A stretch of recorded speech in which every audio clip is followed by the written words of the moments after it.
wala ba kayong CCTV diyan? Ano ba ang mga kaparaanan para hindi na nga para matigil na ito, kumbaga, Ma'am Dana? Apo. Meron naman, Manong Ted, pero ang difference po ng BIWF is it's a little bit more loose than the jails natin kasi technically po hindi siya jail kasi holding facility po ito dahil ang punitive action ng BI for deportees illegal aliens ay deportation and not pagkakakulong. So parang ito po ay temporary na pinaglalagakan, pinutuluyan ng mga up for deportation. Pero bawal pa nga rin talaga ang cellphones. Pinapayagan po sila na gumamit ng kanilang mga cellphones for around an hour every day noon para po kontakin ng kanilang family, yung kanilang council or yung kanilang embassy. Mhm. So, ayun po, Manong Ted, mukhang naabuso na naman itong pribilehiyong ito. So, isang kinukonsidera po ni Commissioner Viado is to make everything low-tech na lang. Total, inaabuso po ito.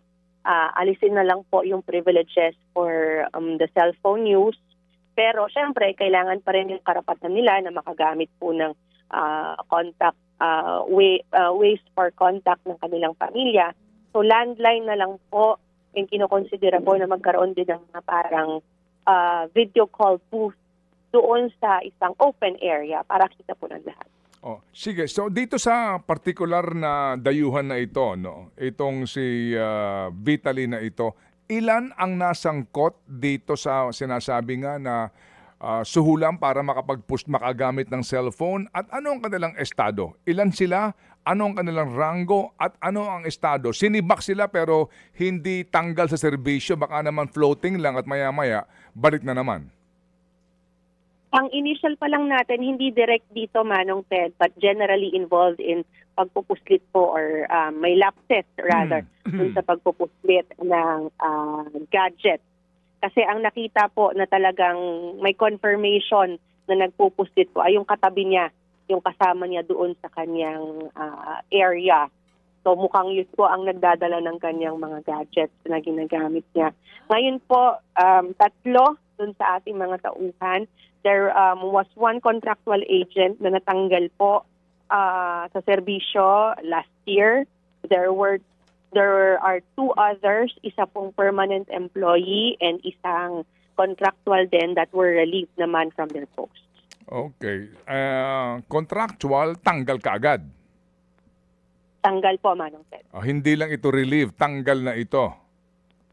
Yes, Manong Ted. Alright. Yung isang kawani ng BI, ano ang estado sa employment?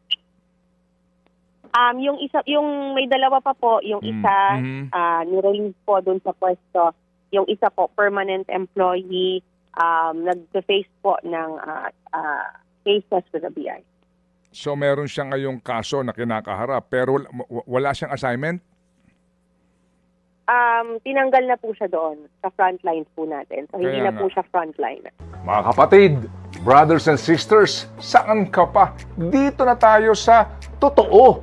Dito na tayo sa True FM. Mga kapatid, mag-subscribe and follow po kayo sa social media accounts ng True Network PH. Yan po kami, hanapin nyo lang True Network PH, Facebook, Instagram, YouTube, TikTok, and podcast.